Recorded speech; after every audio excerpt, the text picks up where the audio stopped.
Friends, we all have a certain image in our minds when we think of prison life. It's a harsh, unforgiving environment filled with stories of regret and despair. A women's prison, in particular, isn't just home to inmates but also a living archive of untold stories, each one more shocking than the last. When I first met Lily, I thought she seemed simple, unassuming even, but as I learned more about her, I realized how wrong my assumptions had been. Her story was not something I could have imagined, it was the kind of truth that makes you question everything. The day she shared her story with me, I felt as though the ground beneath me was crumbling. Like Lily, I, too, ended up in prison for committing a crime. Unlike many others, though, I do not regret my actions. I am proud of the reason behind my crime, it gives me peace. That's why I confessed without hesitation. I am a lawyer by training, well versed in the law, yet I choose not to fight my own case. I don't believe I deserve freedom because I willingly broke the law. Even if I were freed, where would I go? What do I have left? These thoughts often linger in my mind. One night, around midnight, I heard a piercing scream. It was Lily. I knew she had been suffering for days, but this scream was different. Lily was pregnant, and her pain was unbearable. The whole prison was awake, disrupted by her cries. Fortunately, the prison warden wasn't a cruel woman. She had told us from the beginning, a crime is a crime, but this woman is about to bring new life into the world. You must do everything you can to care for her. With that in mind, a gynecologist had already been arranged, and all necessary medical preparations were in place. Still, Lily suffered greatly, and her pain echoed through the prison walls. The other inmates had their opinions, many of them cruel. A child born to a criminal will grow up the same, some said. What kind of upbringing can a woman like her provide? Who raises a child born in a prison? The whispers were relentless. Yet, Lily's situation was unique. She was on death row. Her execution had been scheduled, but half an hour before it was to be carried out, it was discovered that she was pregnant.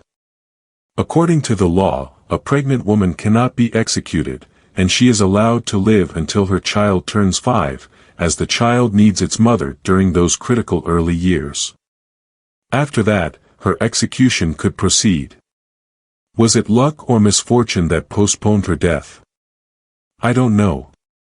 But that night, as Lily's screams filled the air, it seemed as though death might claim her anyway.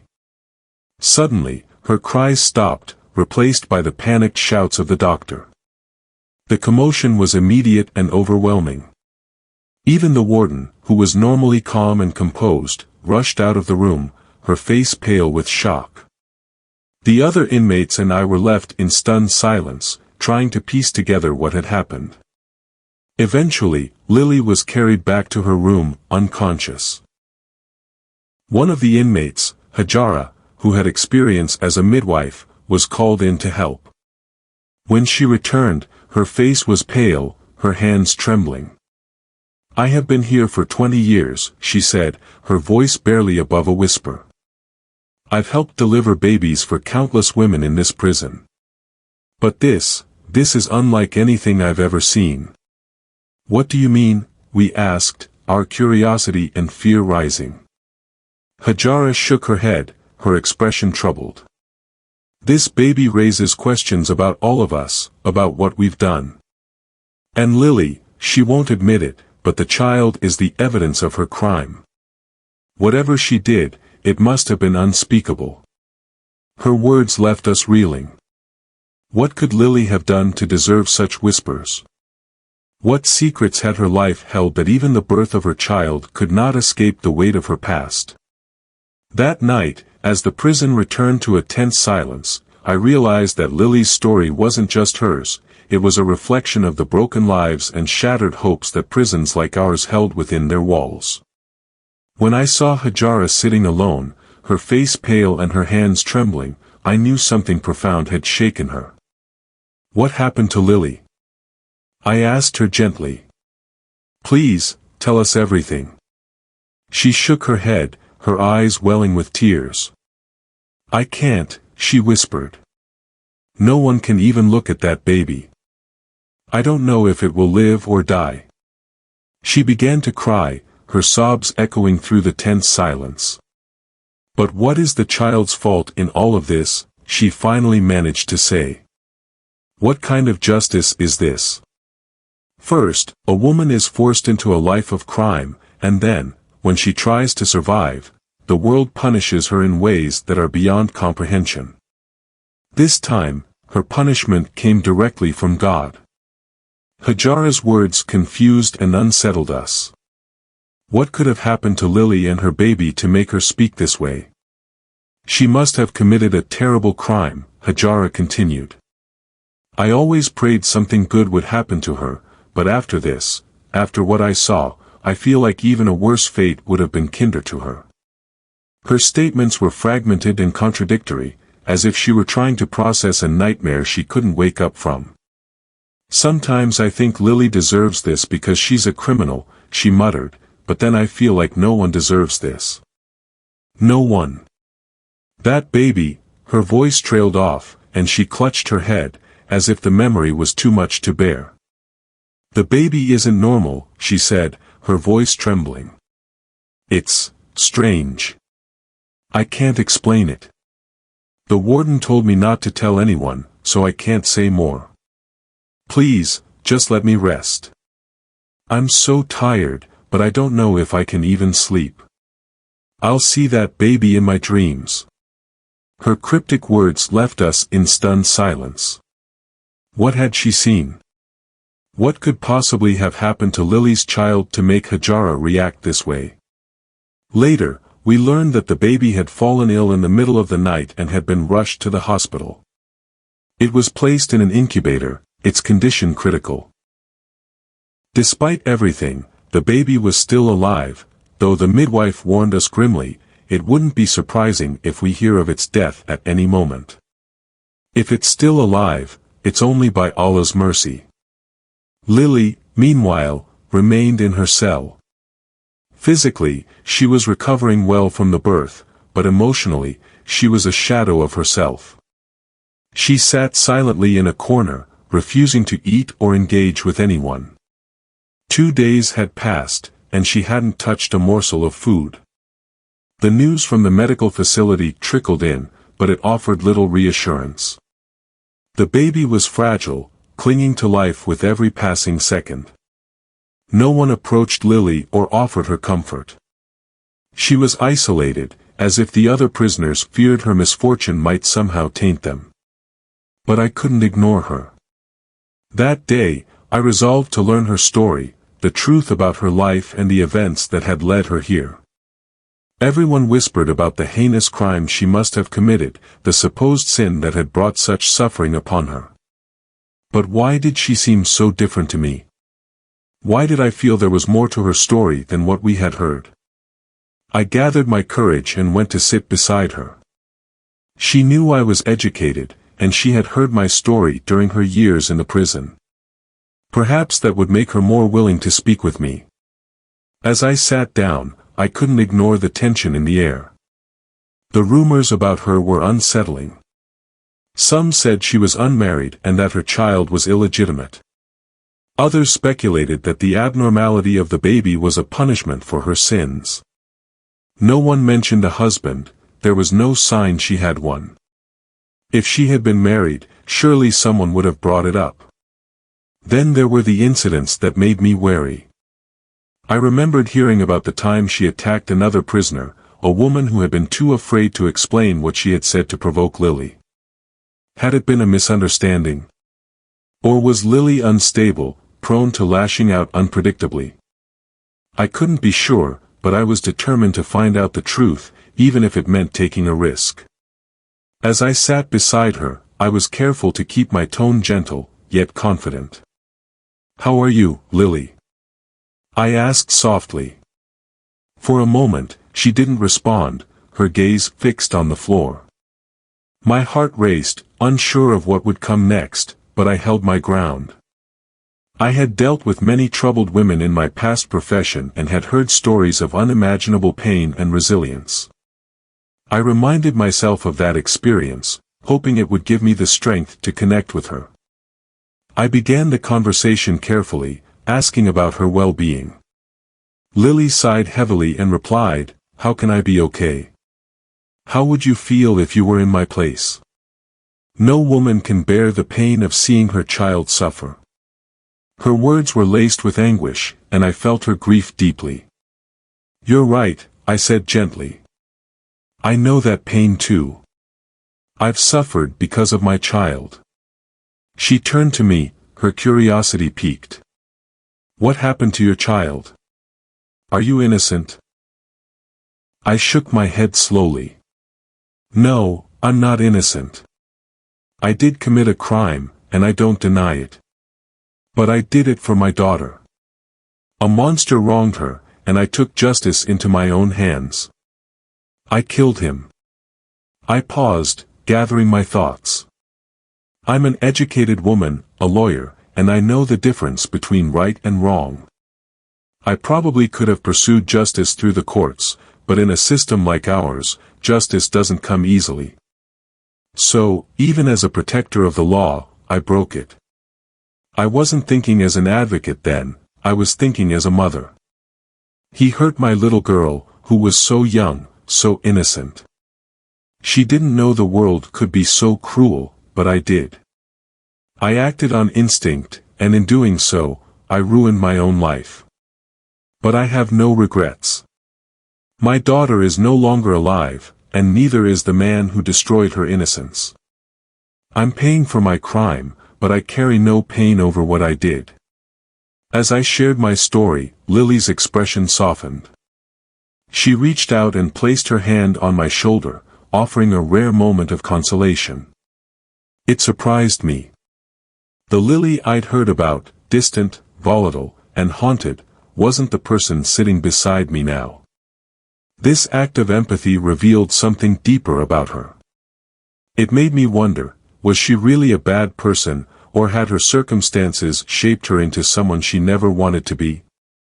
Sensing an opportunity, I asked gently, "Lily, what brought you here? What did you do?" Her gaze shifted, and for a moment, she seemed to hesitate. Then, she spoke, her voice carrying a mix of bitterness and sorrow. "My crime," she said, "was my beauty. That's what landed me in this place." She paused, as if weighing whether to continue, then began her story. "We were very poor," she said, her voice distant, as though she were reliving the past. "My father was old and ill. He worked as a day laborer, but it was never enough. To keep our family afloat, he borrowed money from a man in our village. That man often gave us extra help when we needed it, and my father relied on him more than he should have. My mother always warned him, 'Don't trust this man,' but my father would shrug and say, 'What choice do I have? He gives us the money we need to survive. Without him, what will we do?'" Lily's voice grew heavier with each word. "My father was right in his own way. He had no other options. There were 5 of us, 4 younger sisters and me, the eldest. None of us were educated because our parents couldn't afford it.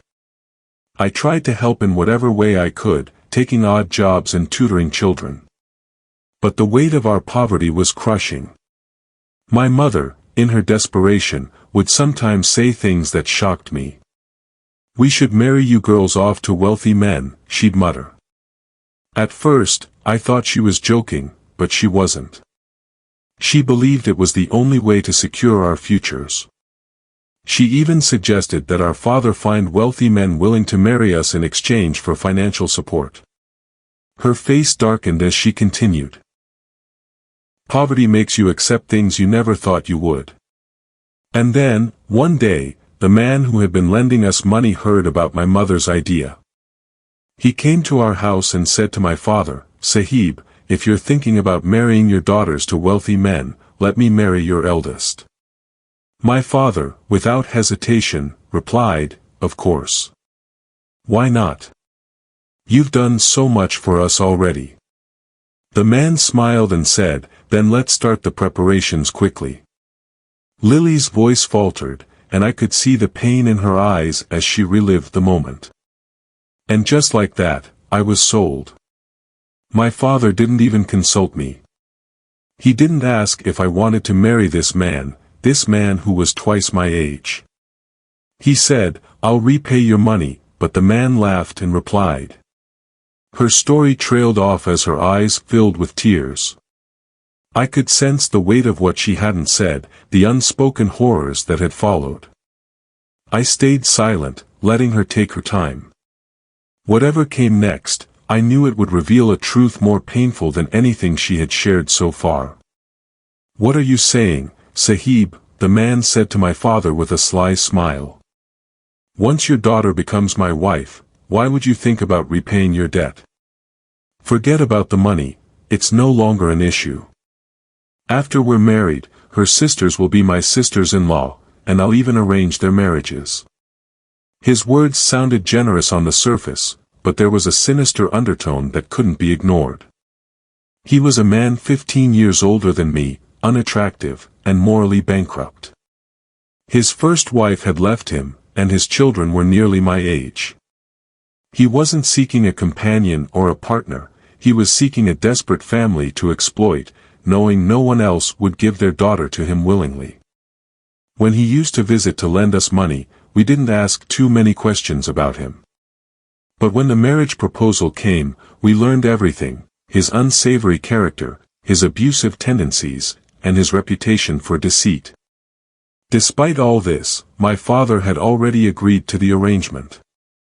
My mother was furious.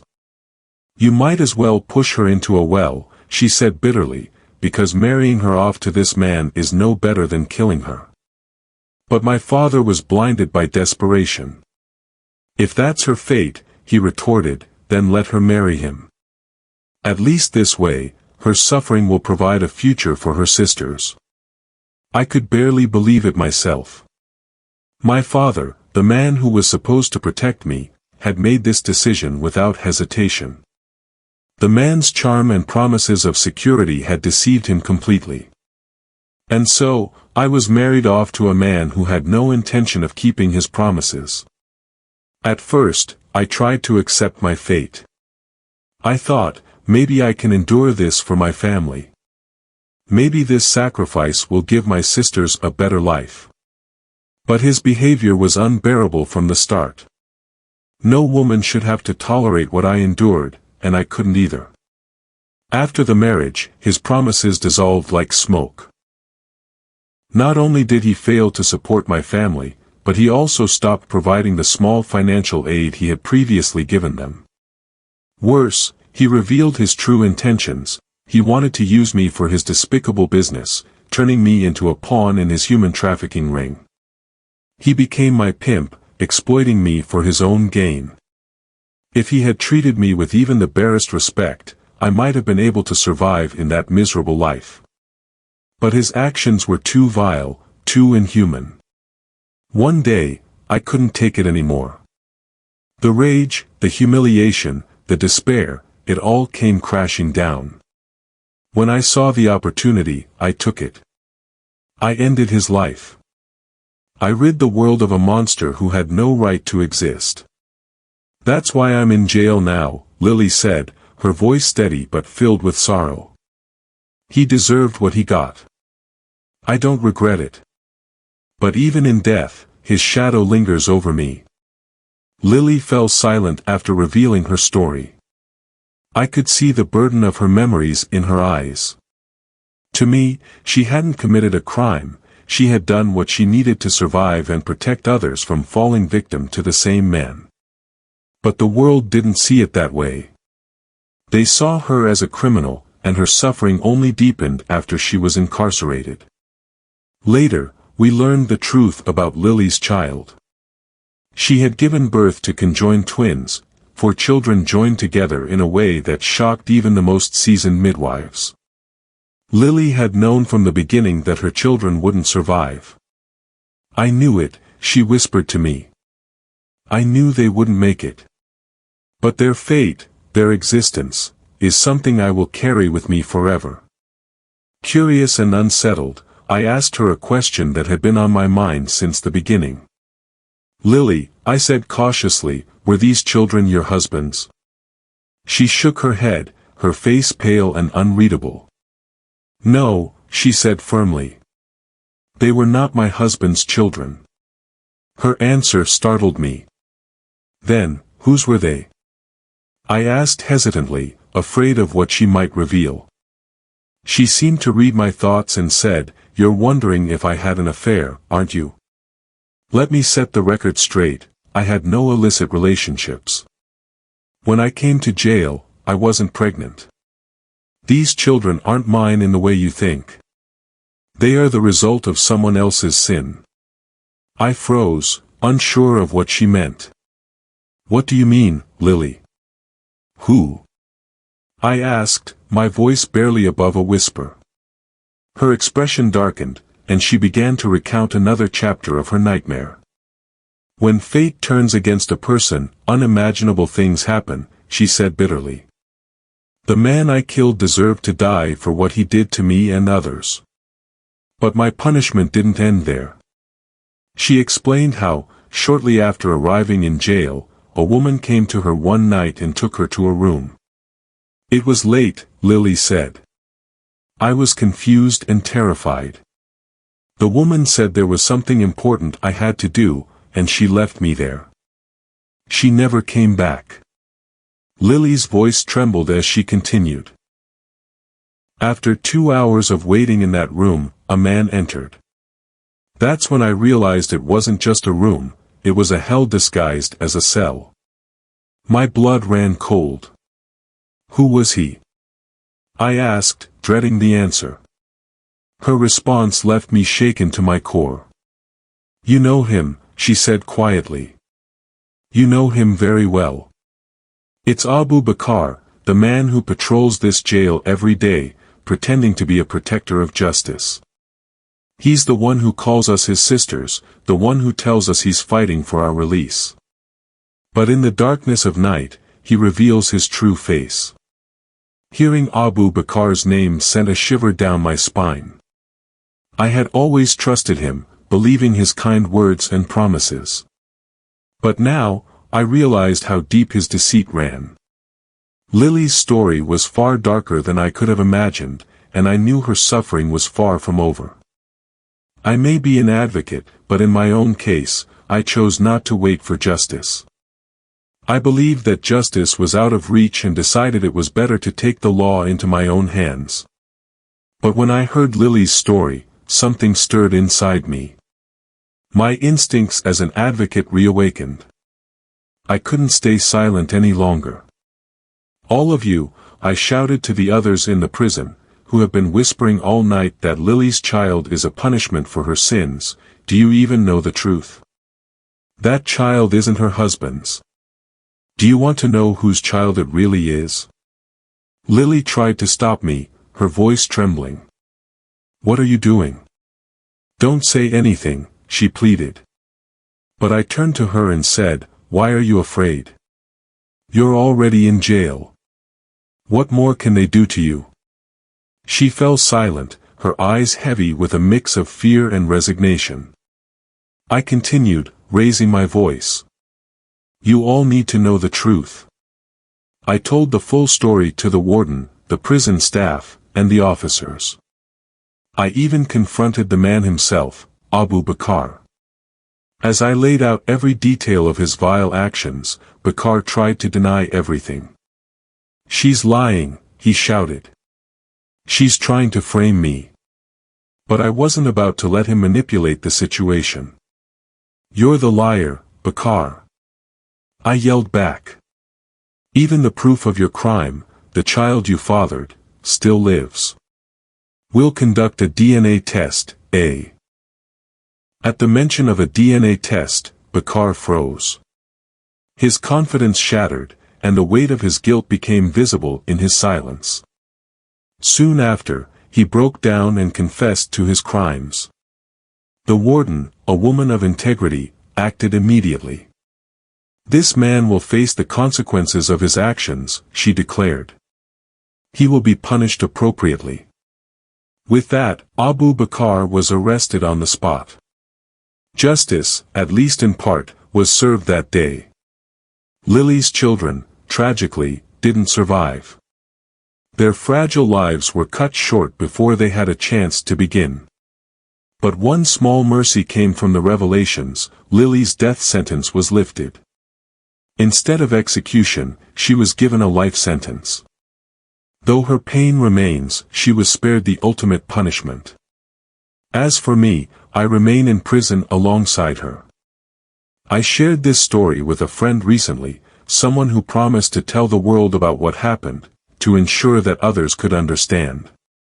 Sometimes, those who commit crimes are not truly guilty, they act out of desperation or as a result of unimaginable suffering. We are often quick to label someone a criminal without considering what pushed them to that point.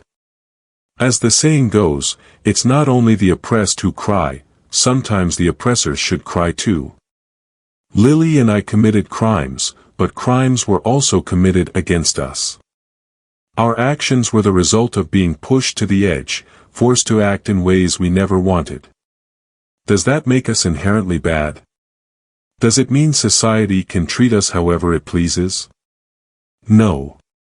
Our stories are evidence of a system that fails the most vulnerable and perpetuates cycles of pain and injustice. I don't know how far this story will spread or how many people will truly listen. I don't know if it will change minds or shift societal thinking. But I hope it reaches someone. I hope it teaches you to look beyond the surface, to question what lies beneath a person's actions, and to understand the cruelty that so often shapes their decisions. Before calling a woman bad, think twice. Ask yourself what pushed her to that point. Try to understand her story. If this story moved you, please like this video and share it with your friends. And if you haven't subscribed to our channel yet, we invite you to join us for more stories that reveal the truths of this world. Thank you for staying with us until the end. We'll see you in the next video. Until then, may peace and understanding be with you. This story resonates deeply with my current life, reminding me that every person's actions often stem from unseen struggles and that empathy is essential. It encourages me to pause before judging others, to ask what pain or injustice they've endured to lead them to certain decisions. It also inspires me to reflect on my own challenges and the ways I respond to adversity. When life feels unfair or overwhelming, this story teaches me to channel resilience and seek justice through constructive, thoughtful actions rather than vengeance. It also highlights the importance of standing up for those who can't defend themselves, advocating for fairness even when it's difficult. In my life, I've learned that true strength lies in understanding, kindness, and the courage to confront wrongdoing, not with hatred, but with determination to create a better path forward. By fostering compassion and fairness, I can contribute to breaking cycles of pain and helping others find healing. This story also encourages me to reevaluate the way I approach my relationships and the people I encounter. Like Lily's situation, I may not know the full story behind someone's actions or behavior, but that doesn't mean I shouldn't try to understand. Many times, people carry burdens they feel too ashamed or scared to share. Offering kindness and a listening ear might be the first step toward helping them find a path out of their struggles. Even when others make mistakes, this story reminds me to look for the humanity within them. Just as Lily's crime stemmed from a desperate need to escape exploitation and abuse, many people are driven to act out of survival, not malice.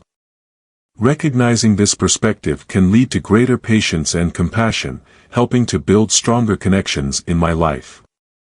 At the same time, this story serves as a powerful warning against complacency in the face of injustice. It reminds me that silence can be just as harmful as the wrongs committed by others. In my own life, there may be situations where speaking out feels uncomfortable or risky, but this story shows the importance of standing up for what is right. Whether it's addressing workplace issues, supporting a friend in need, or advocating for systemic change, I'm reminded that my voice can make a difference. Like the protagonist in the story, who finally exposed the truth about Abu Bakr, I must find the courage to challenge wrongdoing and bring light to dark places. Additionally, this story reminds me of the value of resilience in the face of hardship. Lily endured unimaginable pain but refused to let it define her entirely. Her determination to survive, even in the harshest circumstances, serves as an inspiration for me to persevere in my own challenges. Life can be overwhelming, and at times, it may feel easier to give up or let despair take over. But Lily's story shows that even in the darkest moments, there is strength to be found within ourselves. By holding on to hope and refusing to be defeated, I can navigate through life's difficulties and emerge stronger. Thank you for watching. If you have any comments, please comment below the video. Please subscribe to the channel to support us.